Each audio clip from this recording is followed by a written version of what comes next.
धृतराष्ट्र उवाच।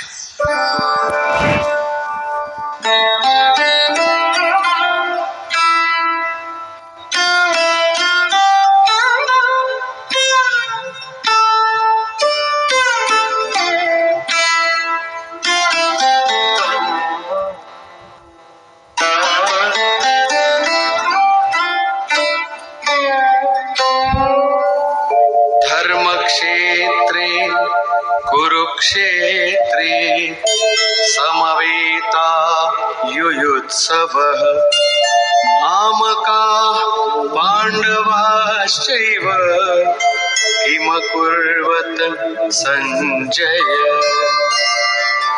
धृतराष्ट्र ने पूछा, हे संजय, धर्म क्षेत्र कुरुक्षेत्र में एकत्र युद्ध की इच्छा वाले मेरे और पांडु के पुत्रों ने क्या किया?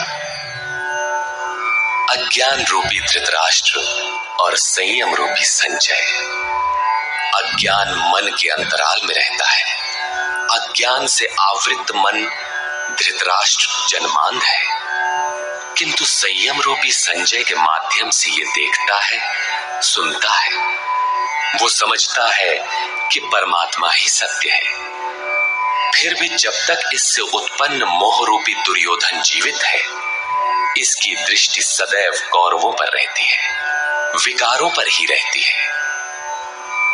धर्म एक क्षेत्र है। जब हृदय देश में दैवी संपत्ति का बाहुल्य होता है, तो ये शरीर धर्म क्षेत्र बन जाता है, और जब इसमें आसुरी संपत्ति का बाहुल्य होता है, तो ये शरीर कुरुक्षेत्र बन जाता है। कुरु अर्थात करो। ये शब्द आदेशात्मक है। भगवान श्री कृष्ण कहते हैं, प्रकृति से उत्पन्न तीनों गुणों द्वारा परवश होकर मनुष्य कर्म करता है। वो क्षण मात्र भी कर्म किए बिना नहीं रह सकता। गुण उससे करा लेते हैं। तीनों गुण मनुष्य को देवता से कीट पर्यंत शरीरों में ही बांधते हैं। जब तक प्रकृति और प्रकृति से उत्पन्न गुण जीवित है, तब तक कुरु लगा रहेगा। अतः जन्म मृत्यु वाला क्षेत्र, विकारों वाला क्षेत्र कुरुक्षेत्र है, और परम धर्म परमात्मा में प्रवेश दिलाने वाली पुण्यमयी प्रवृत्तियों का क्षेत्र धर्म क्षेत्र है। पुरातत्वविद पंजाब में काशी प्रयाग के मध्य तथा अनेकानेक स्थलों पर कुरुक्षेत्र की शोध में लगे हैं, किंतु गीताकार ने स्वयं बताया है कि जिस क्षेत्र में यह युद्ध हुआ वो कहां है। इदं शरीरम कौन्तेय क्षेत्र मित्यभिधीयते। अर्जुन, ये शरीर ही क्षेत्र है, और जो इसको जानता है, इसका पार पा लेता है, वो क्षेत्रज्ञ है। आगे इन्होंने क्षेत्र का विस्तार बताया, जिसमें 10 इंद्रियां, मन, बुद्धि, अहंकार, 5 विकार और 3 गुणों का वर्णन है। शरीर ही क्षेत्र है, एक अखाड़ा है। इसमें लड़ने वाली प्रवृत्तियां 2 हैं, दैवी संपद और आसुरी संपद। पांडु की संतान और धृतराष्ट्र की संतान सजातीय और विजातीय प्रवृत्तियां। अनुभवी महापुरुष की शरण जाने पर इन दोनों प्रवृत्तियों में संघर्ष का सूत्रपात होता है। ये क्षेत्र क्षेत्रज्ञ का संघर्ष है, और यही वास्तविक युद्ध है। विश्व युद्धों से इतिहास भरा पड़ा है, किंतु उनमें जीतने वालों को भी शाश्वत विजय नहीं मिलती। ये तो आपसी बदले हैं। प्रकृति का सर्वथा शमन करके प्रकृति से परे की सत्ता का दिग्दर्शन करना और उसमें प्रवेश पाना ही वास्तविक विजय है। यही एक ऐसी विजय है जिसके पीछे हार नहीं है। यही मुक्ति है जिसके पीछे जन्म मृत्यु का बंधन नहीं है। इस प्रकार अज्ञान से आच्छादित प्रत्येक मन संयम के द्वारा जानता है कि क्षेत्र क्षेत्रज्ञ के युद्ध में क्या हुआ। अब जैसा जिसके संयम का उत्थान है, वैसे वैसे उसे दृष्टि आती जाएगी। संजय उवाच। दृष्ट्वा तु पाण्डवानीकम् व्यूढम् दुर्योधनस्तदा आचार्यमुपसंगम्य राजा वचनमब्रवीत्। उस समय राजा दुर्योधन ने व्यूह रचना युक्त पांडवों की सेना को देखकर द्रोणाचार्य के पास जाकर ये वचन कहा। द्वैत के आचरण ही द्रोणाचार्य हैं। जब जानकारी हो जाती है कि हम परमात्मा से अलग हो गए हैं, वहां उसकी प्राप्ति के लिए तड़प पैदा हो जाती है। तभी हम गुरु की तलाश में निकलते हैं। दोनों प्रवृत्तियों के बीच यही प्राथमिक गुरु है। यद्यपि बाद के सद्गुरु योगेश्वर श्री कृष्ण होंगे, जो योग की स्थिति वाले होंगे। राजा दुर्योधन आचार्य के पास जाता है। मोह रूपी दुर्योधन। मोह संपूर्ण व्याधियों का मूल है। राजा है। दुर्योधन दुर अर्थात दूषित, योधन अर्थात वह धन। आत्मिक संपत्ति ही स्थिर संपत्ति है। उसमें जो दोष उत्पन्न करता है वो है मोह। ये प्रकृति की ओर खींचता है और वास्तविक जानकारी के लिए प्रेरणा भी प्रदान करता है। मोह है तभी तक पूछने का प्रश्न भी है, अन्यथा सभी पूर्ण ही हैं। अतः व्यूह रचना युक्त पांडवों की सेना को देखकर, अर्थात पुण्य से प्रवाहित सजातीय वृत्तियों को संगठित देखकर, मोह रूपी दुर्योधन ने गुरु द्रोण के पास जाकर यह कहा। पश्यैतां पाण्डुपुत्राणाम् आचार्य महतीं चमू व्यूढां द्रुपदपुत्रेण तव शिष्येण धीमता। हे आचार्य, आपके बुद्धिमान शिष्य द्रुपद पुत्र धृष्टद्युम्न द्वारा व्यूहाकार खड़ी की हुई पांडु पुत्रों की इस भारी सेना को देखिए। शाश्वत अचल पद में आस्था रखने वाला दृढ़ मन ही धृष्टद्युम्न है। यही पुण्यमयी प्रवृत्तियों का नायक है। साधन कठिन न मन कर टेका। साधन कठिन नहीं, मन की दृढ़ता कठिन होनी चाहिए। अब देखें सेना का विस्तार। अत्र शूरा महेश्वासा भीमार्जुन समायुधि युयुधानो विराटश्च द्रुपदश्च महारथः।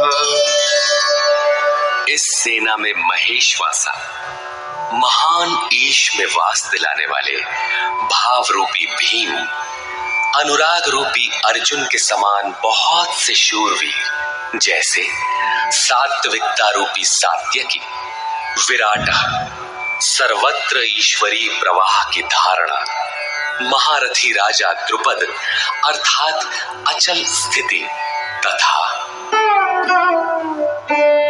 धृष्टकेतुश्चेकितानः काशीराजश्च वीर्यवान् पुरुजित् कुन्तिभोजश्च शैब्यश्च नरपुङ्गवः।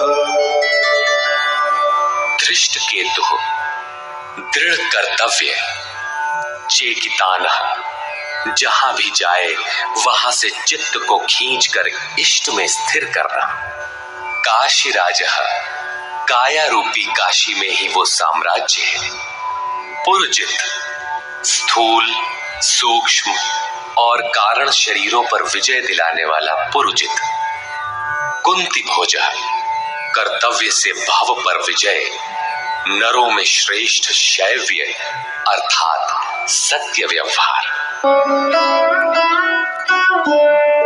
युधामन्युश्च विक्रान्तः उत्तमौजाश्च वीर्यवान् सौभद्रो द्रौपदेयाश्च सर्व एव महारथाः।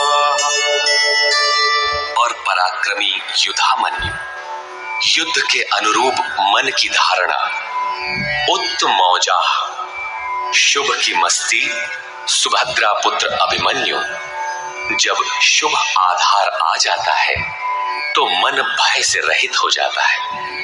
ऐसा शुभ आधार से उत्पन्न अभय मन ध्यान रूपी द्रौपदी के पांचों पुत्र वात्सल्य, लावण्य, सौम्यता, स्थिरता, सहृदयता, सब के सब महारथी हैं। साधन पथ पर संपूर्ण योग्यता के साथ चलने की क्षमताएं हैं। इस प्रकार दुर्योधन ने पांडव पक्ष के 15-20 नाम गिनाए, जो दैवी संपद के महत्वपूर्ण अंग हैं। विजातीय प्रवृत्ति का राजा होते हुए भी मोह ही सजातीय प्रवृत्तियों को समझने के लिए बाध्य करता है।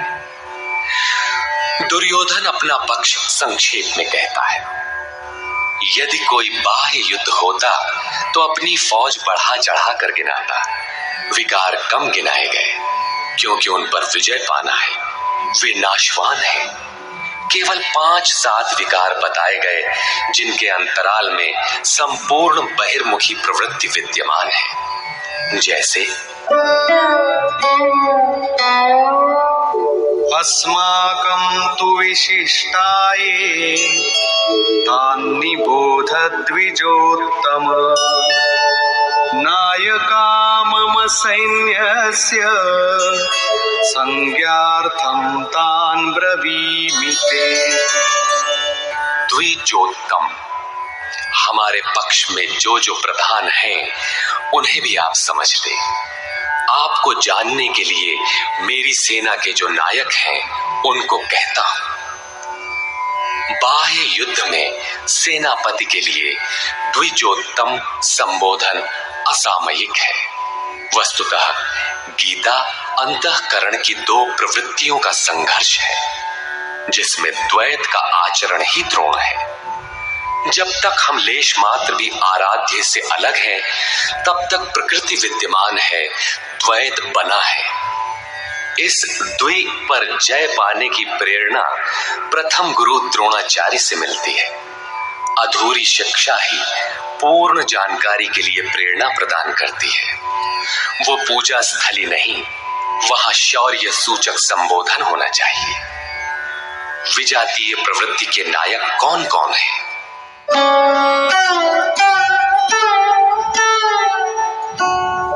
भवान् भीष्मश्च कर्णश्च कृपश्च समितिञ्जयः अश्वत्थामा विकर्णश्च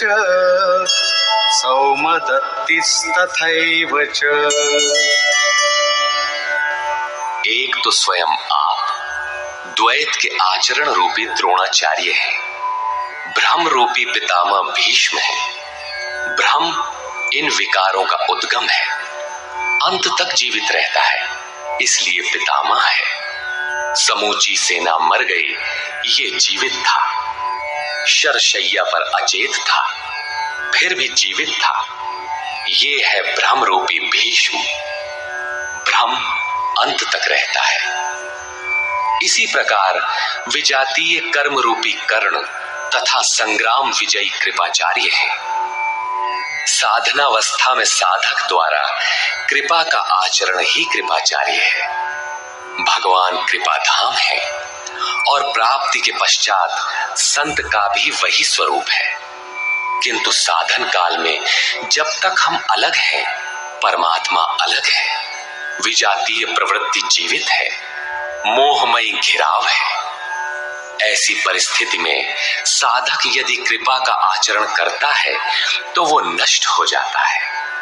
सीता ने दया की तो कुछ काल लंका में प्रायश्चित करना पड़ा। विश्वामित्र दयार्द्र हुए, पतित होना पड़ा। योग सूत्रकार महर्षि पतंजलि भी यही कहते हैं। ते समाधा वुपसर्गा व्युत्थाने सिद्धयः। व्युत्थान काल में सिद्धियां प्रकट होती हैं, वे वास्तव में सिद्धियां हैं, किंतु कैवल्य प्राप्ति के लिए उतनी ही बड़ी विघ्न है जितने काम, क्रोध, लोभ, मोह इत्यादि। गोस्वामी तुलसीदास का भी यही निर्णय है। माया अनेक विघ्न करती है, रिद्धियां प्रदान करती है, यहां तक कि सिद्ध बना देती है।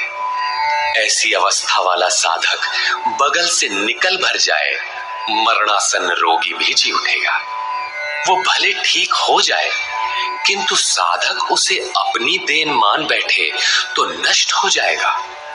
एक रोगी के स्थान पर हजारों रोगी घेर लेंगे, भजन चिंतन का क्रम अवरुद्ध हो जाएगा और उधर बहकते बहकते प्रकृति का बाहुल्य हो जाएगा।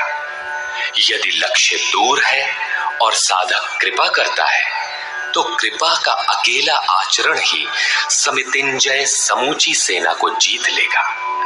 इसलिए साधक को पूर्ति पर्यंत इससे सतर्क रहना चाहिए। दया बिनु संत कसाई, दया करी तो आफत आई।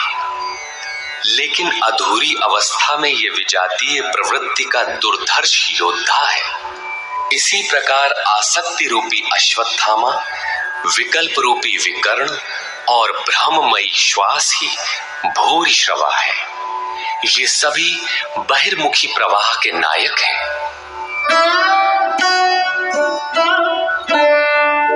अन्ये च बहवः शूराः मदर्थे त्यक्तजीविताः नानाशस्त्रः प्रहरणाः सर्वे युद्धविशारदाः। और भी बहुत से शूरवीर अनेक शस्त्रों से युक्त मेरे लिए जीवन की आशा को त्याग कर युद्ध में डटे हैं। सभी मेरे लिए प्राण त्यागने वाले हैं, किंतु उनकी कोई ठोस गणना नहीं है। अब कौन सी सेना किन भावों द्वारा सुरक्षित है, इस पर कहते हैं अपर्याप्तं तदस्माकं बलं भीष्माभिरक्षितं पर्याप्तं त्विदमेतेषां बलं भीमाभिरक्षितम्। भीष्म द्वारा रक्षित हमारी सेना सब प्रकार से अजेय है और भीम द्वारा रक्षित इन लोगों की सेना जीतने में सुगम है। पर्याप्त और अपर्याप्त जैसे श्लिष्ट शब्द का प्रयोग दुर्योधन की आशंका को व्यक्त करता है। अतः देखना है कि भीष्म कौन सी सत्ता है जिस पर कौरव निर्भर करते हैं, तथा भीम कौन सी सत्ता है जिस पर दैवी संपद संपूर्ण पांडव निर्भर है। दुर्योधन अपनी व्यवस्था देता है कि अयनेषु च सर्वेषु यथा भागमवस्थिताः भीष्ममेवाभिरक्षन्तु भवन्तः सर्व एव हि।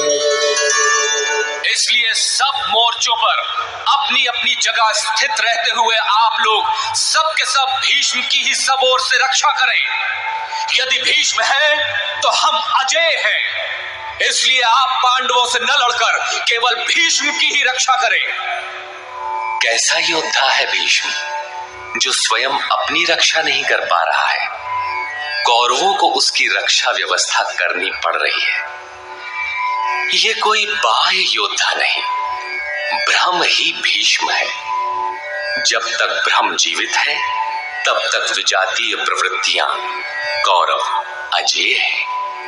अजेय का ये अर्थ नहीं कि जिसे जीता ही ना जा सके, बल्कि अजेय का अर्थ दुर्जय है, जिसे कठिनाई से जीता जा सकता हो। महा अजय संसार रिपु जीत सकई सो वीर। यदि भ्रम समाप्त हो जाए तो अविद्या अस्तित्वहीन हो जाए।